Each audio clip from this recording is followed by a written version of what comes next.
나오셔서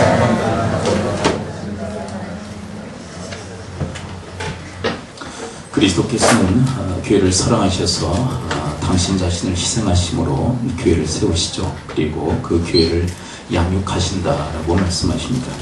근데 그 양육을 본인이 직접 하시는 것이 아니라 대리자들을 세우셔서 양육하신다라고 성경은 기록하고 있죠. 먼저 오늘 본문 6장 4절을 한번 읽어보도록 할까요? 가정에서는 어떤 대리자들을 세우실까요? 자, 6장 4절 함께 읽어봅니다. 시작. 또 아비들아, 너희 자녀를 노엽게 하지 말고 오직 주의 교훈과 훈계로 양육하라. 자, 하나님의 대리자는 누구로 지칭되어지고 있죠? 누구를 대리자로 세우셨다고 이야기합니까? 바로 아비들을 세우셨다. 궁극의 책임은 아버지들에게 있다라는 것이죠. 근데 이게 단순한 아버지뿐만 아니라 부모를 이야기하는 것입니다. 근데 그 대표성을 아버지가 띠기 때문에 아비들아 이렇게 호칭하고 있는 것이죠. 결국 하나님은 아버지라는 또 어머니라는 대리자를 통해서 자녀들을 양육하신다라고 이야기합니다. 그 다음에 교회에서는 누구를 세우실까요?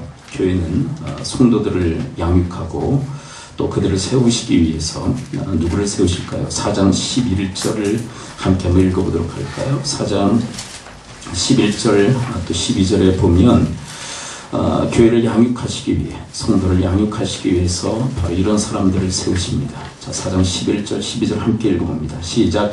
그가 어떤 사람은 사도로, 어떤 사람은 선지자로, 어떤 사람은 복음 선언자로, 어떤 사람은 목사와 교사로 삼으셨으니 이는 성도를 온전하게 하여 봉사일을 하게 하며 그리스도의 몸을 세우려 하십니다. 여러 리더십들을 세우시죠. 사도, 선지자, 지금은 존재하지 않지만 복음 전환자, 또 목사, 교사. 이것은 이런 사람들만 세운다는 것이 아니라 리더의 대표성들을 이야기하는 것이죠. 여러 가지 리더십들을 세우는 이유는 성도들을 온전하게 하기 위해, 그것을 양육하게 하시기 위해서 이런 대리자들을 세우십니다 라고 이야기하는 것입니다. 또 좀 더 세밀하게 5장 우리 29절을 한번 볼까요? 또 아내를 양육하기 위해서 누구를 세우실까요? 자, 아내를 세우시기 위해서 누구를 세우실까요? 29절 함께 읽어봅니다. 5장 29절입니다. 시작. 누구든지 언제나 자기 육체를 미워하지 않고 오직 양육하여 보호하기를 그리스도께서 교회에게 함과 같이 하니. 그리스도께서 교회를 양육하고 보호하시듯이, 그리고 남편의 사명이 있는데 그것은 아내를 양육하고 보호해야 합니다. 그렇게 이야기를 하고 있죠. 그러니까 아내와 남편과 아내의 관계 속에서 누가 양육자가 되는 것이에요? 바로 남편이 양육자가 됩니다. 그리스도를 모범으로 해서 남편은 아내를 양육해야만 합니다. 그러니까 여러 하나님의 대리자들을 세우셔서 이 양육의 일들을 감당하시는 것을 확인할 수 있습니다. 결국 하나님의 방법은 사람이죠. 사람이라는 대리자를 세워서 하나님은 양육의 그 일을 감당하신다는 것입니다. 그렇다면 하나님은 왜 이렇게 사람을 대리자로 세워서 양육의 일을 감당하시는 것일까요? 저는 특별히 두 가지 쌍방간의 유익이 있다고 생각을 해요. 양육을 받는 사람은 잘하게 되죠. 그렇죠? 자, 그런데 양육을 받는 사람보다 더 큰 유익은 누구에게 있느냐? 양육하는 당사자에게 더 큰 유익이 있다고 생각해요. 자, 한번 생각해 보세요. 여러분, 양육하는 사람이 더 유익이 있을까요? 양육을 받는 사람에게 더 유익이 있을까요? 여러분들이 사람을 키워보셔서 알죠. 자녀들을 키워보셔서 알죠. 자녀들을 키우다 보니까 누구에게 더 큰 유익이 있습니까? 당사자에게 더 유익이 있어요. 그렇죠? 왜 그러냐면 키우다가 누가 같이 크는 거예요? 양육자도 같이 성장하고 성숙하는 모습을 확인하게 되어집니다. 그래서 우리 젊은 부부들이 누구를 키우면서 같이 성장한다고 이야기를 합니까? 자식을 낳아서 자녀를 키우면서 같이 처리된다라고 하는 이야기가 있을 정도로 이 양육을 왜 사람에게 맡기셨느냐? 쌍방간에 큰 유익이 있기 때문에 그래요. 이번에 조은남국제학교 중학교과정 졸업식이 있어서 갔다 왔는데요. 그 여러 사역지에 가서 이렇게 탐방하는 그런 시간도 가졌어요. 그 조은남국제학교 아이들이 일주일 내내 학업을 합니다. 그리고 주일날은 그 인근에 있는 초등학교에 가서 이제 반사가 돼요. 아이들이 조은남국제학교 아이들이 교사가 돼서 초등학교 아이들을 가르칩니다. 예배도 인도하고 심지어 설교까지 해요. 이제 감수는 이제 선교사님이 다 하셔서 이제 문제가 없도록 해서 설교를 하게 하고, 그리고 각 반을 맡아서 아이들을 가르쳐요. 그 아이들 연령대가 어느 정도냐면 중학생이에요. 중학생 애들이 누구를 가르치는 거예요? 초등학생들을 가르치는 거예요. 그런데 그 선교사님이 하시는 이야기가 뭐냐면 학예를 너무 잘했다고 이야기하시더라고요. 누구에게 큰 유익이 있었기 때문에 그럴까요? 초등학교일까요? 국제학교 학생들일까요? 가르치다 보니까, 양육하다 보니까 누가 더 잘하고 누가 성숙함이 있는 거예요? 네, 국제학교 아이들이 더 성숙하더래요. 아이들에 대한 책임감도 있고, 그리고 아이들을 양육하면서 밤새워 준비한대. 네, 초기에는 그랬겠죠. 아이들 가르치기 위해서는 먼저 잘 알아야 되니까 밤새워 교육 내용 숙지하고, 그리고 설교도 암기하고, 그리고 찬양 이제 짜가지고 어떻게 아이들을 인도할 것인가 밤새워 고민하고. 근데 그런 과정이 힘들고 어려웠지만 이 국제학교 아이들의 그 성숙, 양육에 큰 도움이 되었더라고요. 그래서 하기를 잘했다고 그렇게 이야기하시더라고요. 이번에 예배 인도자로 우리 이사 목사들이 함께 동행을 했습니다. 여러분 잘 아시는 또 작년 노회장이셨던 소강교회 김종원 목사님도 함께 동행을 했는데, 이사장 목사님이 계세요. 저는 부이사입니다. 부이사장이고 이사장 목사님이 계세요. 산돌교회 목사님이 계신데, 황영철 목사님이라는 분인데요. 그분은 선교 단체의 출신이에요. UBF라고 하는 대학생 성경 읽기라고 하는 그런 선교기관에 몸담았던 분이에요. 그렇게 몸담고 계시다가 러시아 쪽에 가서 이제 선교 사역을 하시다가 국내에 들어와 이제 청빙받아서 단독 목회를 하고 계신 거예요. 그러니까 UBF의 그 모토가 뭐냐면, 정신이 뭐냐면 하나를 배우면 하나를 가르치자는 거예요. 하나를 배우면 하나를 가르치자. 근데 하나를 배워서 하나를 가르친다는 것은 양육하자는 이야기거든요. 근데 그것을 왜 그 선교단체는 주창을 하는 것일까요? 받는 사람에게도 유익이 있지만 결국은 누구에게 큰 유익이 있기 때문에 그럴까요? 가르치는 자에게, 양육자에게 큰 유익이 있기 때문에 바로 그런 모토를 가지고 이 선교 그 기관이 활동을 하는 것이죠. 여러분, 우리 옛날 우리 그 농촌에서, 우리 시골에서, 우리 고향에서 여러분들 신앙생활 하시면서 그런 경험들 있으신 분들 계실 거예요. 중고등학교 학생 시절부터 주일학교 반사하신 분들 계시지 않습니까? 별로 고개를 끄덕이신 분은 안 계신데, 저는 중학교 3학년 때 믿기 시작했는데 중학교 3학년 때부터 반사했어요. 교사할 사람이 없어서 그랬습니다.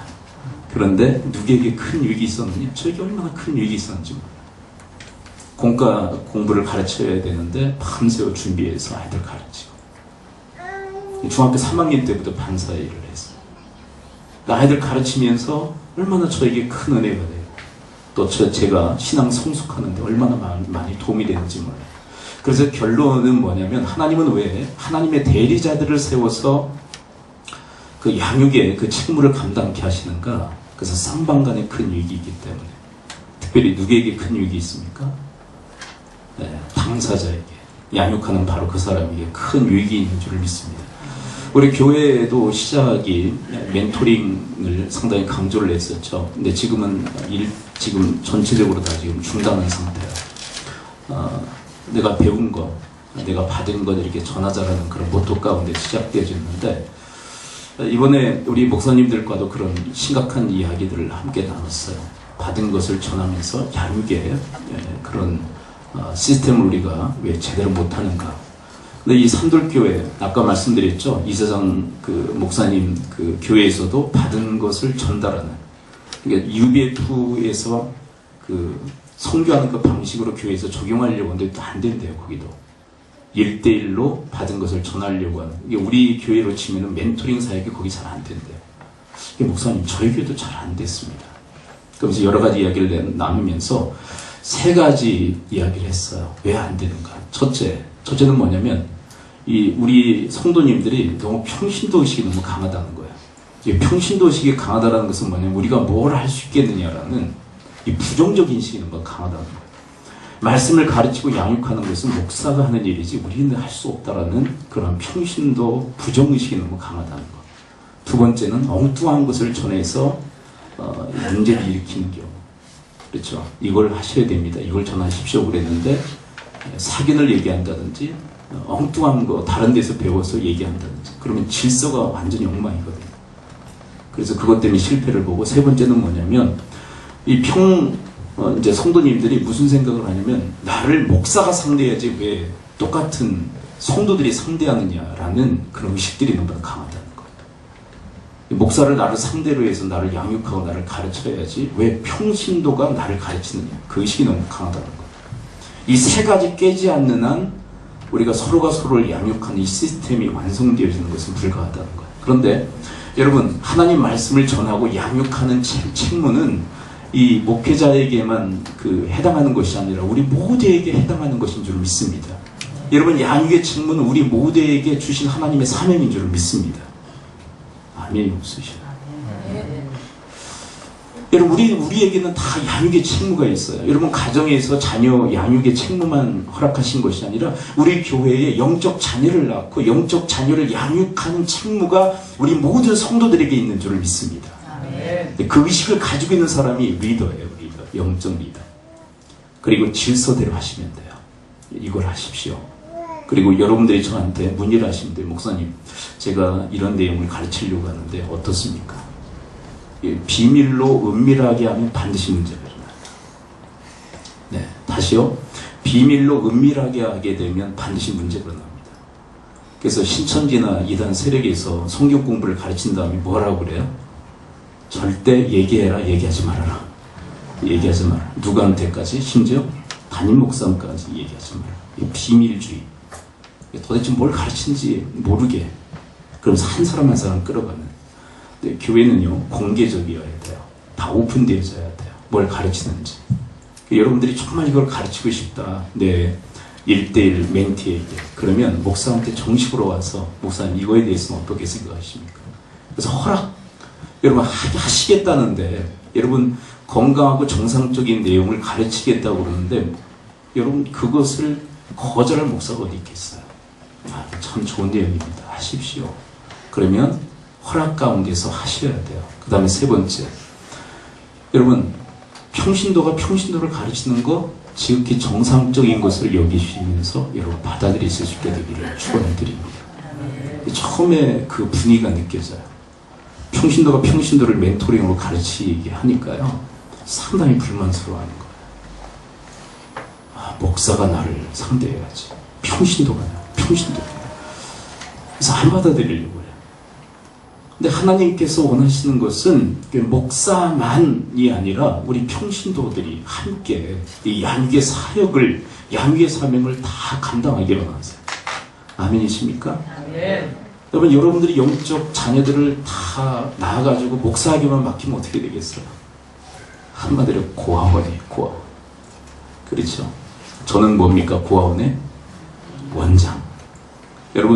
여러분들의 자식을 여러분들이 책임지듯이 영적 자녀들은 여러분들이 책임지실 수 있게 되기를 축원드립니다. 그 각오를 하셔야 돼요.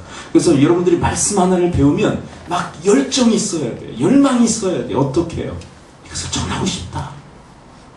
근데 여러분, 내가 배운 것을 전하면 누구에게 더 큰 유익이 있어요? 여러분, 내가 배울 때보다 뭐 할 때 더 많이 배우게 됩니까? 가르칠 때 더 배우게 되는 거예요.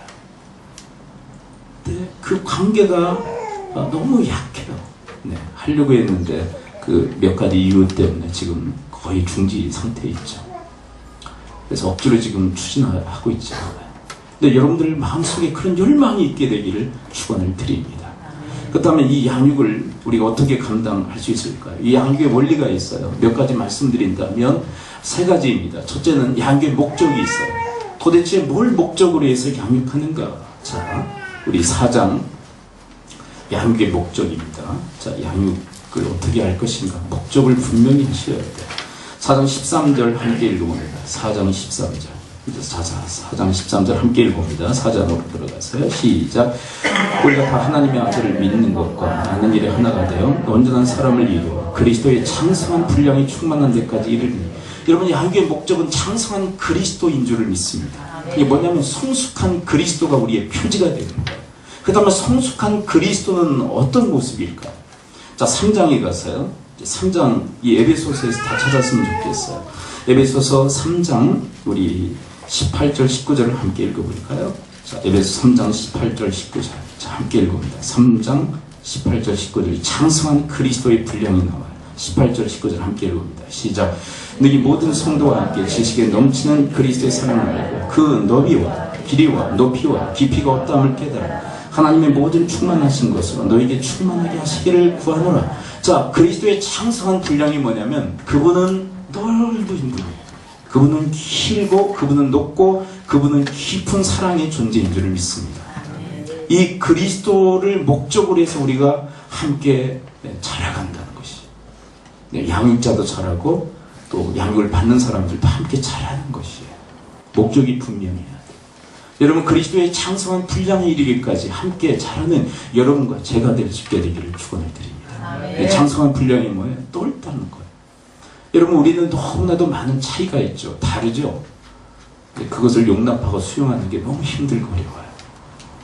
그런데 그리스도께서 또 하나님께서 우리를 용납하시고 수용하시듯이 여러분과 저도 서로가 서로를 용납하고 수용하는, 그래서 이 넓은 그리스도의 사랑으로 자라는 여러분과 제가 될 수 있게 되기를 축원을 드립니다. 우리가 결혼의 가장 큰 사유로 드는 것이 성격 차이 아닙니까? 성격 차이 때문에 이혼을 합니다. 네, 좀 더 정확히 얘기한다면 성격 차이를 극복하고 수용하지 못해서 이혼에 이르는 거예요. 우리는 다 성격이 다 달라요. 저와 아내도 너무 달라요. 네, 요즘 많이 비슷해졌어요. 네, 서로 살다 보니까 서로가 서로를 많이 이렇게 닮은 것 같아요. 저는 많이 밝아졌고 아내는 많이 조용해졌어요. 네. 처음에 만났는데 저는 너무 말이 없고 아내는 너무 수다스러웠어요. 근데 그 서로 다른 것 때문에 끌려요. 결혼하기 전에는. 그래서 결혼합니다. 그런데 결혼하고 나서는 그 다른 것 때문에 미쳐 돌아가실 분들이 너무도 많아요. 다른 것 때문에 너무 힘든 거예요. 근데 진정한 사람은 그 다른 거, 차이 나는 것을 용납하고 수용하는 것이다라고 우리에게 가르쳐줬어요. 이 면에서 우리가 성장하고 자라야 된다는 것이에요. 두 번째, 여러분, 길다는 것은 오래 참고 기다리는 것을 말하죠. 이번에 우리 조은남 국제학교에 가서 선교사님한테 이제 4년이 지났거든요. 우리 교회에서도 이제 4년 전부터 협력 사역을 함께 펼쳤었는데요. 개교 예배 때 제 아내와 저와 이렇게 참여를 했었어요. 4년 전이죠. 4년이 흐른 거예요. 1년 어학과정, 그리고 3년 중학교 과정. 그래서 졸업반이 나온 거예요. 그러면서 제가 알거든요. 그 스토리를. 얼마나 힘들었는지. 푸놈펜에서 그 산골짜기에서도 시작해서 CM리까지 옮겨가면서, 그리고 수많은 아이들을 접하면서 이런 어렵고 힘든 일을 어떻게 하셨습니까? 그랬더니 단 한마디예요. 참는 수밖에 없었습니다. 그래요. 참는 것밖에 없었습니다. 참는 것밖에 없었습니다. 참으니까 이런 열매가 있는 거예요. 아멘이십니까? 아멘. 오래 참고 기다리는 것이 그리스도의 사랑이라고. 그분이 그래요. 그 조남 국제학교에 그 학교가 있어요. 거기에서 이제 분교식으로 나온 거예요. 푸놈펜 쪽에, 이제 푸놈펜은 남부 수도입니다. 시엠립은 위쪽에 있는 관광도시고, 근데 지금 조남 국제학교는 시엠립에 있어요. 저 이번에 갔다 오면서 우리 성도님들도 한번 좀 가셨으면 좋겠다, 그런 생각이 들어요. 여러분, 요즘 그 저가 항공이 나왔어요. 이스타 항공이라고. 네, 얼마인지 아십니까? 왕복이 19만 8천 원. 갔다 오신 분들은 아셔요. 네, 저번에 우리 단기 성교할 때 얼마나 들었습니까? 항공료가? 그러니 이거 20만 원도 안 돼요, 지금. 네, 저가 항공이 나왔어요. 그 이스타 항공 그 사장이 장로님이에요. 선교사님이 그러시더라고요. 선교사들을 위해서 이거 만들었다. 근데 우리 당교 선교사들을 위해서도 만드신 줄 믿습니다. 너무 저렴하게 항공권이 나왔어요. 그래서 정말 부담 없이 갔다 왔어요. 네. 여러분 지금 시엠립 쪽에 지금 학교가 있고 푸놈펜 쪽에는 이제 모교 같은 그 학교가 있어요. 빛과 소금 그 국제학교라. 근데 이제 푸놈펜을 커버할 수 있는데 시엠립 쪽을 커버하자라는 그런 생각을 가지고 이제 분교를 이제 만들려고 했던 거죠. 근데 여의치 않아서 푸놈펜을 시작한 거예요. 근데 그 빛과 소금 학교의 학생들에 대한 이야기를 하시더라고요.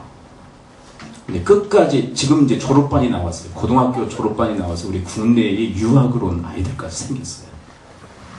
근데 무슨 얘기를 하느냐면 이제 빛과 소금 그 국제학교에 이제 동생분이 이제 거기 교장으로 있는데 중간에 포기한 아이들이 대부분 잘 안 됐다는 거예요. 참지 못하고 중간에 뛰쳐나갔던 아이들.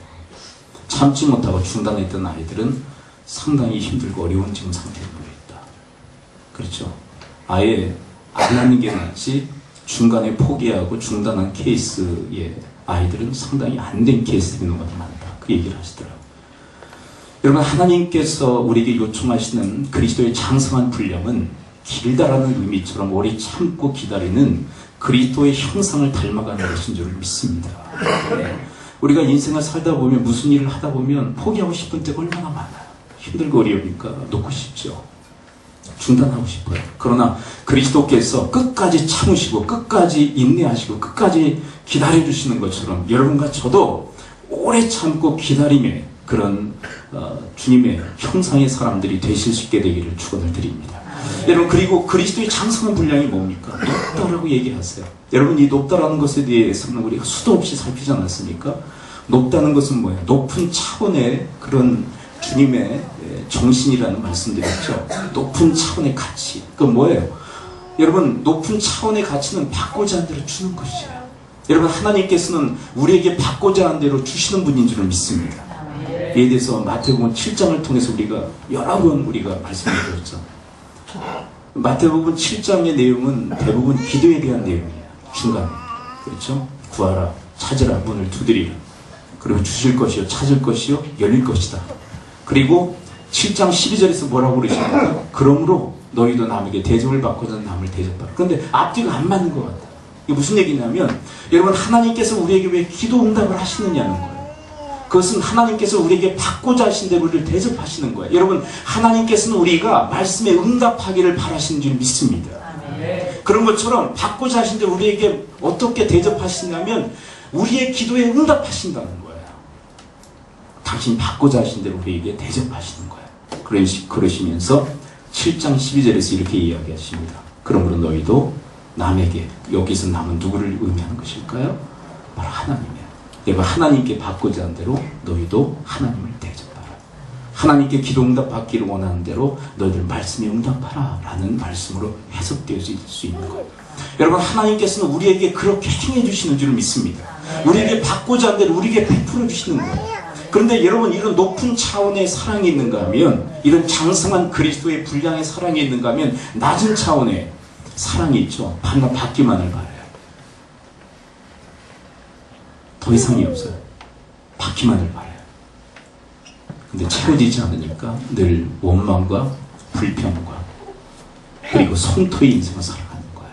내가 받기로 하는데 채워지지 않는다는 거예요. 아니, 채워주지 않는다는 거예요.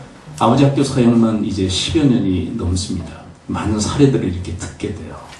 가서 이제 나눔 시간에. 네, 대부분의 그 불행한 가정의 특징이 뭐냐면 이 저급한 사랑, 성숙하지 못한 이 저급한 사랑이 대부분 머물러 있어요. 받고자 하는데 채워주지 않는다는 거예요. 남편이, 그리고 아내가.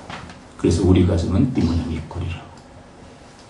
네, 조금만 생각을 바꾸기만 해도, 그리고 성숙만 있어도 놀라운 일이 일어날 텐데.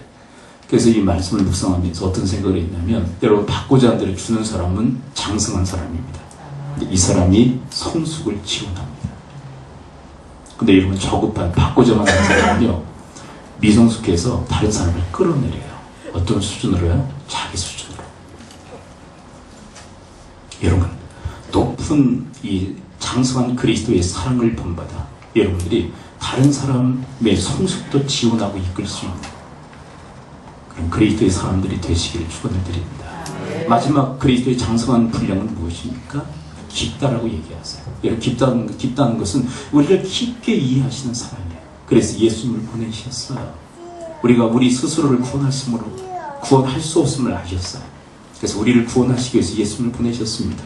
그리고 우리의 삶을 우리의 힘과 능력으로 감당할 수 없음을 아셨기에, 이해하셨기에 우리에게 보혜사 성령님을 동행시켜 주신 줄 믿습니다.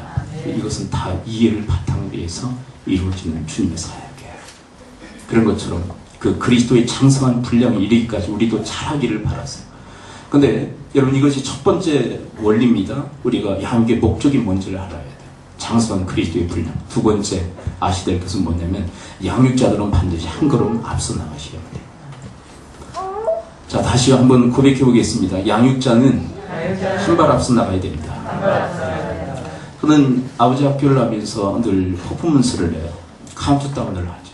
전에도 말씀드렸죠. 10 한번 해봅니다. 시작. 10, 9, 8, 7, 6, 5, 4, 3, 2, 1. 그리고 아버지들의 점수를 내게 해요. 근데 어떤 분들은 뭐 80점, 어떤 분들은 한 20점. 근데 여러분, 어떤 아버지가 좋은 아버지죠? 아니, 여러분, 어떤 어머니가 좋은 어머니죠? 몇 점짜리? 적어도 몇 점짜리가 돼야 될까요? 여러분, 적어도 몇 점짜리 아버지 어머니가 좋은 아버지 어머니일까요? 몇 점짜리? 80점이요?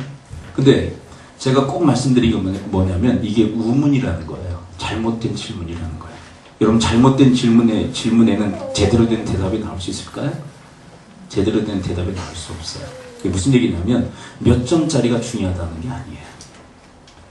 우리는 사실 점수가 형편없을 수도 있어요. 근데 중요한 것은 한번 잘 보세요. 80점 아버지가 있어요.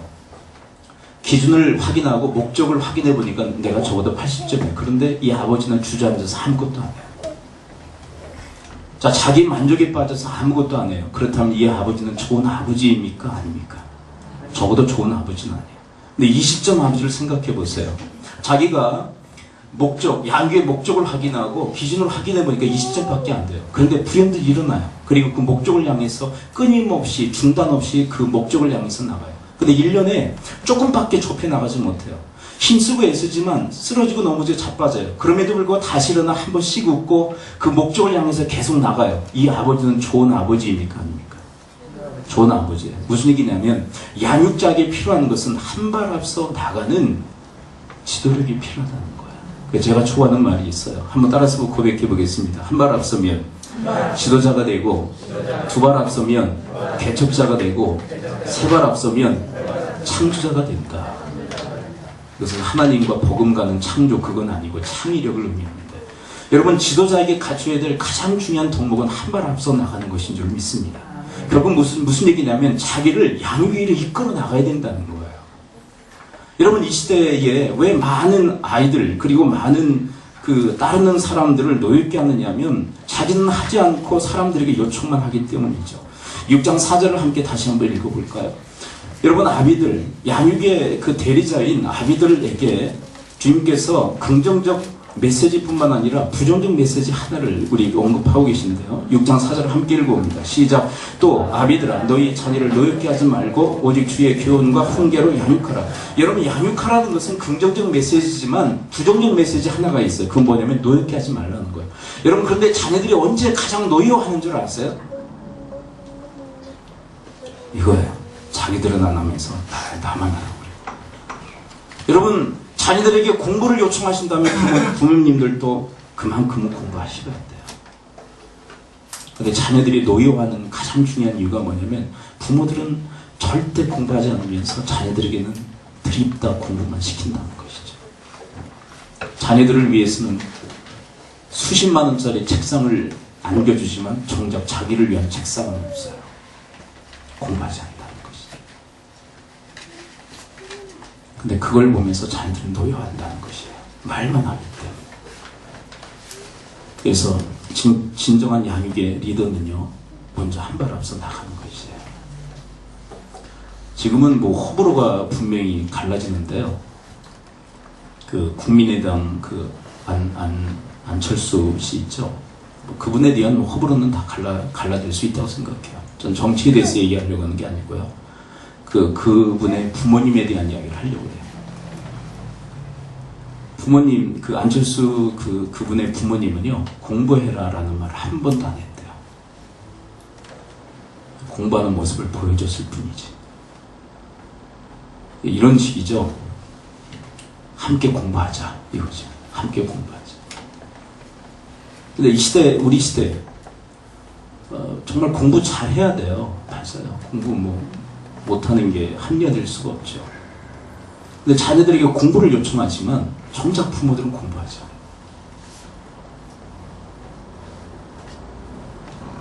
뭐 나이들 보면 학교 갔다가 학원 뺑뺑이 돌다가 집에 들어오면 뭐 12시, 1시, 뭐 2시 그렇게 되는데 정작 부모들은 공부합니다. 예, 공부만 그렇겠습니까? 여러분, 양육에 있어서 가장 중요한 것은 한 발 앞서 나가는 것인 줄 믿습니다. 네. 한 발 앞서 나가며 정말 그 양육의 목적을 향해서 나가며 쓰러져 너무 자빠져도 다시 일어나서 계속 나가요. 그래 한마디예요. 함께 가자. 여러분, 이 리더십이 진정한 양육의 그 도화선을 정말 불을 붙이는 그런 역사를 일으키는 줄 믿습니다. 그럼 팡팡 터지는 역사가 일어나는 거죠. 그런 사람들을 통해서.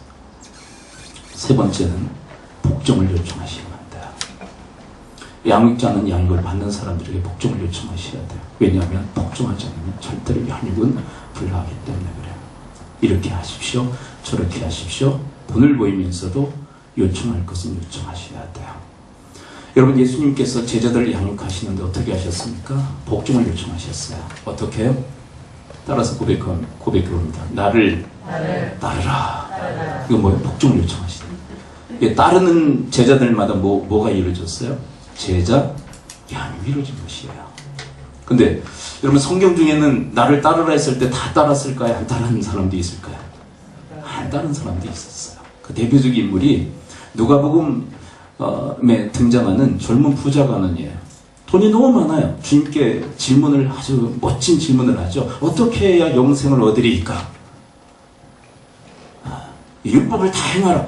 제가 다 행했습니다. 한 가지 부족한 것이 있으니 너희 재산을 다 팔아 가난한 자에게 나눠주고 나를 따르라. 안 따라요. 복종을 요청하셨는데 복종하잖아요. 그에게는 양육이 없죠. 올 한 해 우리가 에베소서를 다루면서 저도 많이 목회에 대해서 반성을 하고 교회에 대해서 반성할 점 중에 가장 중요한 그 포인트가 뭐냐면 복종에 대한 요청이에요. 저는 늘 이게 깨름치게 했어요. 목사님이 아니라 하나님. 복종은 하나님께 하고 주님께만 하는 거 아닙니까? 근데 제가 성도들에게 복종을 요청해도 되는 겁니까? 늘 깨름치하게 생각한 거예요. 저는 주님께만 해당하는 언어라고 생각했어요. 네, 14년. 올해가 14년 차입니다. 목회 14년, 교회가 14년 차예요. 생각하면서 하나님께서 확연하게 선명하게 보여주시고 깨닫게 하신 건 뭐냐면, 목회에 있어서 양육이 가능하기 위해서는 목사는 반드시 성도들에게 복종을 요청해야 된다는 거예요. 복종하는 성도들에게는 분명한 양육이 있다는 거예요. 그런 두려움도 있죠. 그런 복종하지 않는 성도들은요, 양육은 없다는 거예요. 양육은 없다는 거예요. 여러분, 우리가 주님께 복종해야 되는 건 맞아요. 근데 아까 말씀드렸죠. 교회를 양육하고 성도들을 양육하기 위해서 누구를 대리자로 세웠다고요? 사람을. 그래서 하나님께 복종해야 할 뿐만 아니라 하나님의 대리자들에게도 복종해야 할 줄을 믿습니다. 그러면 양육이 가능한 거예요. 기도하죠. 이 시간 우리 함께 기도할 때 말씀을 들고 기도하기로 합니다. 주님, 오늘 말씀처럼 양육의 대리자로 사람들을 세우시는데 사람을 통해서 양육하시는 것은 상반간에 유익됨이 있기 때문인 줄 믿습니다. 양육을 받는 사람보다 더 양육자가 더 큰 유익이 있게 양육의 책무를 맡기시는데 양육의 목적이 무엇이고 양육의 태도가 무엇이며 또한 요청해야 될 것이 무엇인지를 분명히 저희들에게 알려주셨습니다. 하나님, 이제 양육계로 저희들이 뛰어들게 하시고 나를 양육계로 이끌 뿐만 아니라 또한 나의 믿음의 후배들 그리고 또 우리 자녀들을 이 가운데로 잘 양육할 수 있도록 하나님 도우시고 인도해 달라고 우리 합심해서 말씀으로 기도하도록 하겠습니다. 기도합니다. 하나님 아버지, 오늘 말씀하시니 감사를 드립니다. 하나님, 쌍방간 특별히 양육자에게 더 큰 유익이 있게 하나님께서 저들에게 양육을 요청하시는 줄 믿습니다. 하나님, 양육의 도를 저들이 다 주님께서 기뻐하시는 대로 저희의 그 사명을 잘 감당할 수 있도록 주여 도와주옵소서. 양육의 목적은 장성한 그리스도의 분량인 줄 믿습니다. 위하여 나아가게 하여 주옵시고 또한 하나님, 양육의 태도는 저들이 한 발 앞서 나가는 것인 줄 믿습니다. 또한 양육자는 반드시 피양육자에게 복종을 요청해야 하는 줄 압니다. 하나님의 대리자로서 복종을 요청해야 하는데 그것을 두려워하지 않게 하여 주시옵소서.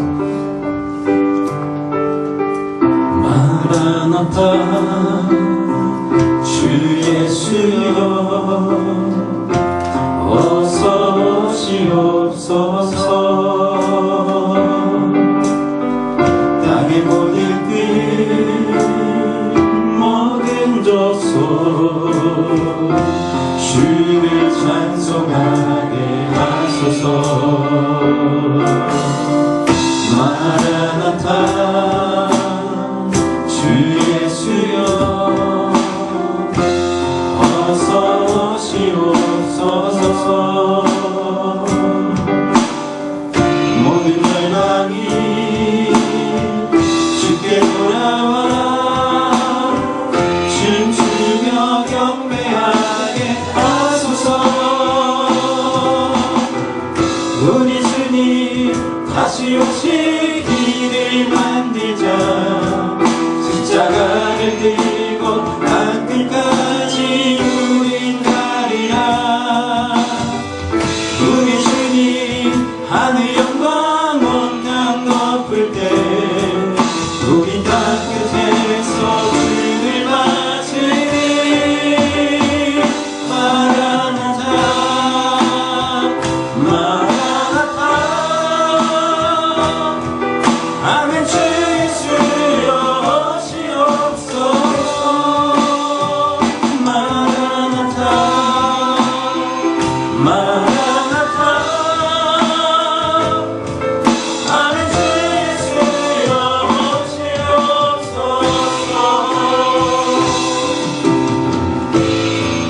하나님, 저들에게 양육의 책무를 맡기신 이유, 그것은 상대방뿐만 아니라 저희들에게 큰 유익이 있기에 양육의 책무를 맡기신 줄 믿습니다.